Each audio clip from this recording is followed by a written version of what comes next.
Good morning student. તો last લેક્ચરમાં આપણે હાઇગેન્સના સિદ્ધાંતની મદદથી પ્રકાશનું જે પરાવર્તન સમજાય એમાં હવે જે એક્સ્ટ્રા જે નેક્સ્ટ ક્વેશ્ચન છે એમાં હાઇગેન્સના સિદ્ધાંતની મદદથી પ્રકાશનું વક્રીભવન આટલો ફેરફાર આવે છે. ખૂબ મોટો ફેરફાર છે. વક્રીભવનની ઘટના માટે બે માધ્યમની જરૂરિયાત છે. તમને ખ્યાલ છે પરાવર્તન માટે એક માધ્યમની સાપેક્ષે આપણે કામ કર્યું. તો અહીંયા વક્રીભવનની જે ઘટના આપણે સમજાવી હશે તો અહીંયા બે માધ્યમની રજૂઆત આવશે. અહીંયા પરાવર્તક સપાટી નહીં આવે. હવે હાઇગેન્સના સિદ્ધાંત થી આ કામ કરવાનું છે એટલે ફરીથી 2 મિનિટ આપણે હાઇગેન્સના સિદ્ધાંતની ફરીથી રૂપરેખા જોઈ લઈએ.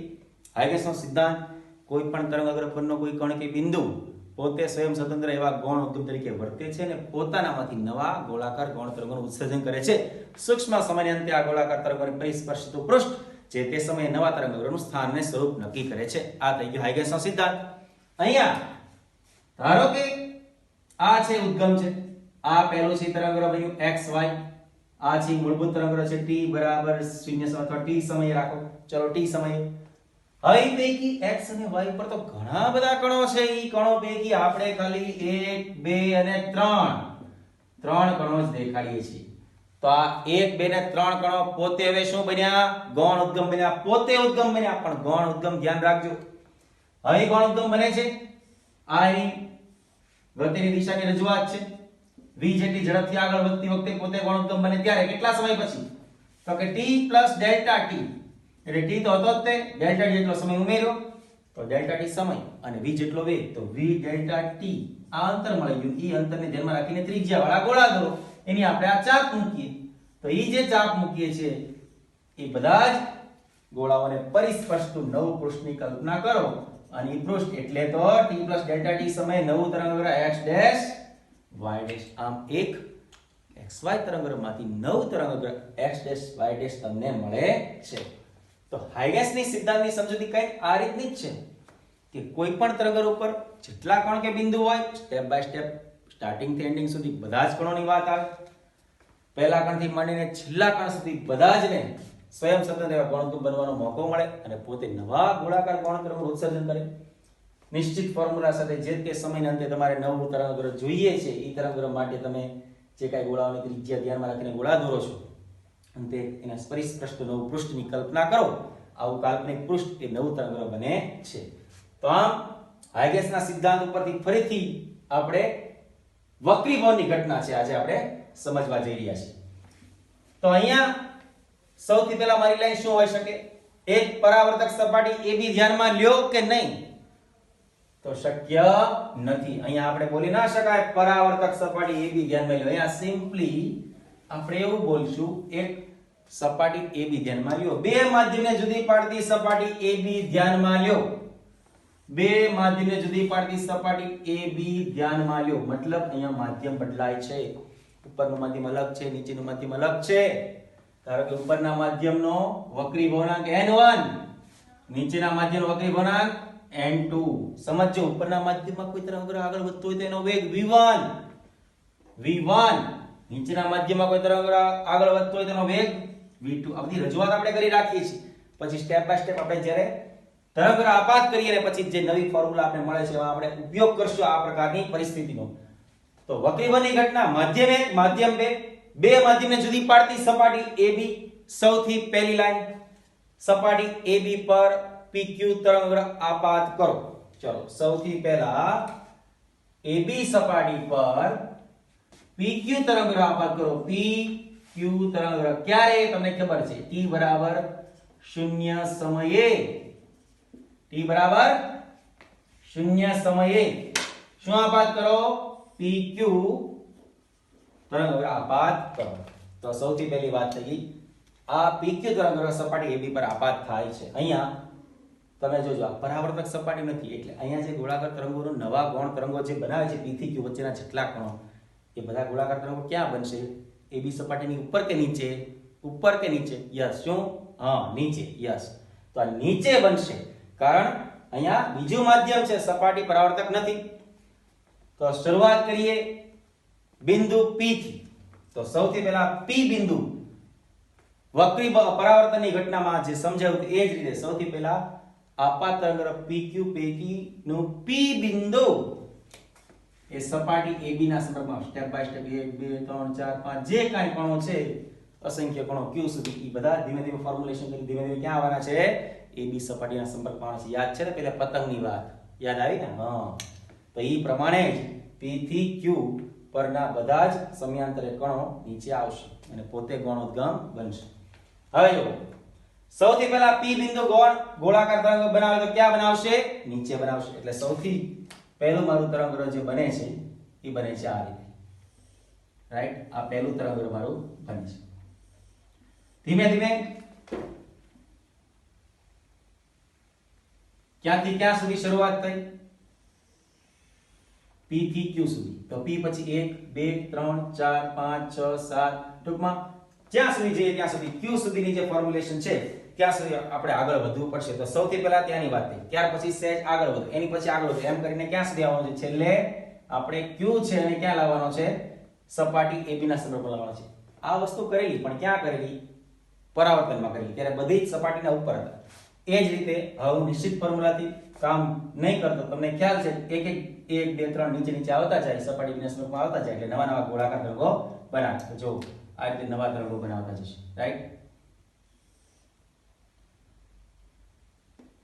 ત્યાર પછી આ બધાના સેન્ટર આ પહેલાનું સેન્ટર આ બીજાનું સેન્ટર એક હોય ત્રીજાનું સેન્ટર તો આ રીતે આગળ વધતા વધતા છેલ્લે કેવું આવશે Q જે છે ઈ સપાટી એક્ઝેક્ટ કોના સંપર્કમાં આવશે AB ના સંપર્કમાં આવશે એટલે ફરીથી P થી આપણે શરૂ કરીએ તો સૌથી પહેલા કેમ PQ માંથી SR મેળવ્યું એમ અહીંયા પણ P થી Q માંથી SR આપણે મળી જાય છેલ્લે છે ઈ Q બિંદુ છે આ સંપર્કમાં આવે સમજો કે આ છે ઈ આ પહેલું આવ્યું બીજું ત્રીજું ચોથું એમ છેલ્લે Q છે આના સંપર્કમાં આવશે એટલે અહીંયા હું લખી દઉં છું તરત આ રીતની લાઈન કરી દઉં છું Q છે AB ના સંપર્કમાં આવે એટલે અહીંયા એને આપણે નામ આપી દઈએ R રાઈટ તો અહીંયા શું કરવાનું છે બધા જ જે ગોળાકાર તરંગો બન્યા એ બધાને જોડો અહીંથી શરૂ કરો બધાને વ્યવસ્થિત ઓ કેટલું જો પરફેક્શન ક્લિયર આવી ગયું ઓકે બધા જ ગોળાકાર તરંગોને આપણે શું કરી દેવાના છે જોડી દેવાના છે બધાને પરિસ્પર્શ પૃષ્ઠની કલ્પના કરવાની છે તો આ જોડાણ થયું હવે પહેલું P થી અહીંયા આવ્યું એટલે પહેલાને અહીંયા આના પહેલા પર જોડવું પડશે જેમ Q છે R પર અહીંયા પહેલી શરૂઆત કરી એટલે અહીંયા તમને મળે છે S અહીંયા તમને મળે છે R તો ડેફિનેટલી PQ આપાત તરંગગ્રહ છે PQ આપાત તરંગ અગ્ર છે એ જ રીતે SR અહીંયા શું મળ્યું વક્રીભૂત થઈ ગયું અહીંયા શું મળ્યું વક્રીભૂત SR છે વક્રીભૂત તરંગ અગ્ર તરીકે ઓળખાય છે રાઈટ હવે અહીંયા મારે બીજી વાત કરી છે અહીંયા જે ત્યાં આપણે શું વાત કરતા હતા એક આપાત કોણ અને સામેની બાજુ એનું શું હતું બીજી બાજુ I સાથે આપાત કોણ અને બીજી બાજુ પરાવર્તન કોણ હતું એક બાજુ આપાત કોણ અહીંયા પણ એ પરિસ્થિતિ તો છે જ આપાત અને પરાવર્તનની સમજૂતી પણ અહીંયા પરાવર્તન નથી થતું સમજો એટલે I અને R ની સમજૂતી ત્યાં વિશેષ રૂપે સીધી રજૂઆત કરવામાં આવતી નથી પણ તમે ધ્યાન રાખો કે PQ છે એ શું થઈ ગયું આપાત થઈ ગયું અને SR છે તમારું મૂળભૂત વક્રીભૂતની ઘટના પામ્યા પછીનું તો અહીંયા તમે જુઓ કે આ જે P થી S જે અંતર કાપે છે સમજો આ P થી S અંતર એ અંતર કેટલું અને Q થી R એ અંતર કેટલું બીજું કે t બરાબર 0 સમય જો PQ હોય તો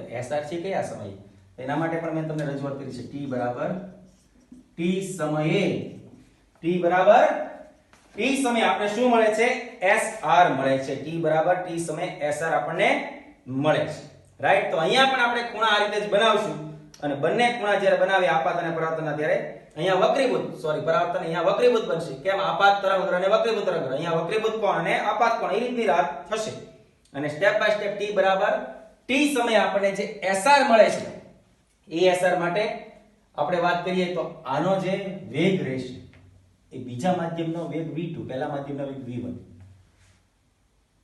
આ શું થઈ ગયું આપાત કોણ વક્રીભૂત કોણ અહીંયા પરાવર્તન નહીં વક્રીભૂતની ઘટના જેમ આપાત સમતલ તરંગ વક્રીભૂત તરંગ એમ અહીંયા આપાત કોણ અને વક્રીભૂત કોણ તો ઈ આપાત તરંગ કયું છે PQ તો સમજો કે આ છે આપાત કોણ થઈ ગયું તો અહીંયા SR છે વક્રીભૂત છે તો આ ખૂણો કયો થઈ ગયો આ ખૂણો ધ્યાનથી જોજો આ ખૂણો વક્રીભૂત કોણ જોજો અહીંયા હું એક એરો માર્ક કરું છું વક્રીભૂત કોણ માટે બ્લોક બનાવી દઉં છું અહીંયા બીજો એરો માર્ક કરું છું વક્રીભૂત કોણ એક સ્ક્વેર ઓફ આઈ. ખ્યાલ રહે આ વસ્તુ, આ ઝૂમ કરીને તમે જોવો તો તમને શું દેખાય છે? આપાત કોણ, વક્રીભૂત કોણ.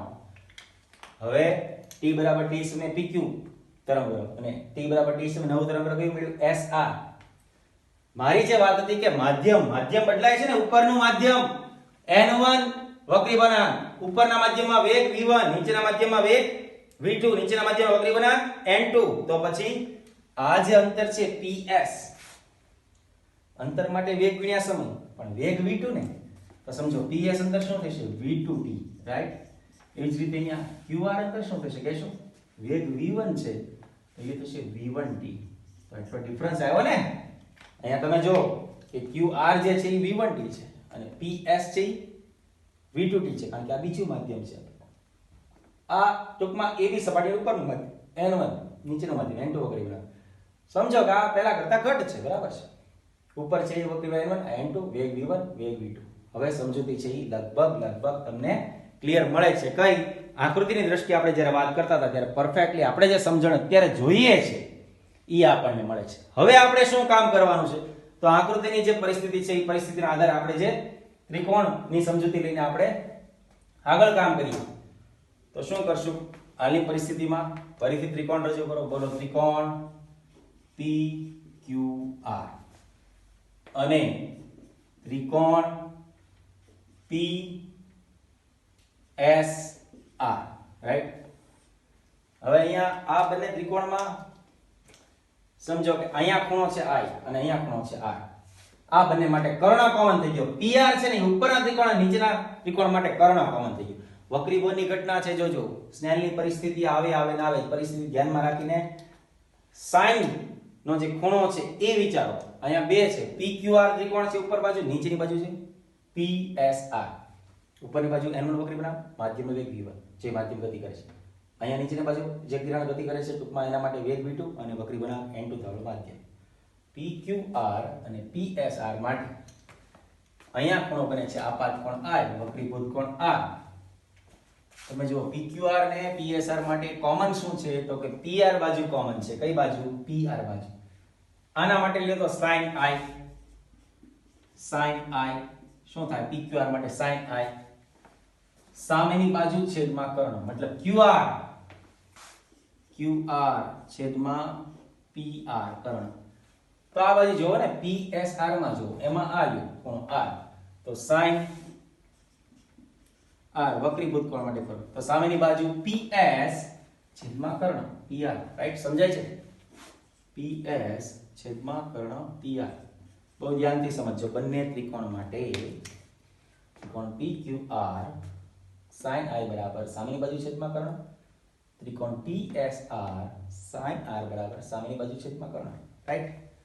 હવે અહીંયા તમે જુઓ કે sin I બરાબર તો શું છે? QR એટલે શું? QR એટલે શું? QR ની વેલ્યુ તો અહીંયા લખી નથી, તો અહીંયા બંને લખી દે. QR બરાબર બોલો તો QR કેટલું થાય? v1t લખેલી છે ને? યસ. બોલો PS v2t. PS કેટલું છે? v2t. તો કે QR બરાબર v1t છેદમાં PR. અહીંયા શું છે? sin R બરાબર PS એટલે v2t છેદમાં PR. હવે અહીંયા આપણે ધ્યાનથી જો sin I છેદમાં sin R કરો, મતલબ કે પહેલું અને બીજું સમીકરણનો ગુણોત્તર.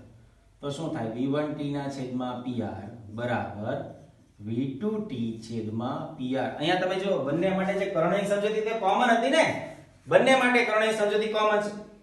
તો આ ગુણોત્તર લ્યો, sin I ના છેદમાં t ને જાય, PR જાય, તો છેલ્લે વધે શું? v1 ના છેદમાં v2. તો sin I છેદમાં sin R બરાબર v1 ના છેદમાં v2. પરંતુ આપણે વેગ નહીં, વક્રી વળાંકની ફોર્મ્યુલા તો કઈ યાદ આવે છે? વક્રી વળાંક બરાબર n બરાબર c upon v. વક્રી વળાંકની ફોર્મ્યુલા શું છે? n બરાબર વક્રી વળાંકની ફોર્મ્યુલા શું છે? n બરાબર કેટલું? c upon v.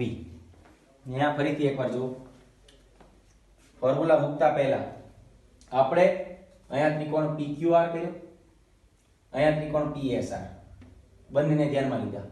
ઉપરના ત્રિકોણ માટે આપાત સમતલ તરંગ કરો, વક્રીભૂત સમતલ કરો, વક્રીભૂત તરંગ કરો, આપાત કોણ I, અહીંયા વક્રીભૂત કોણ R.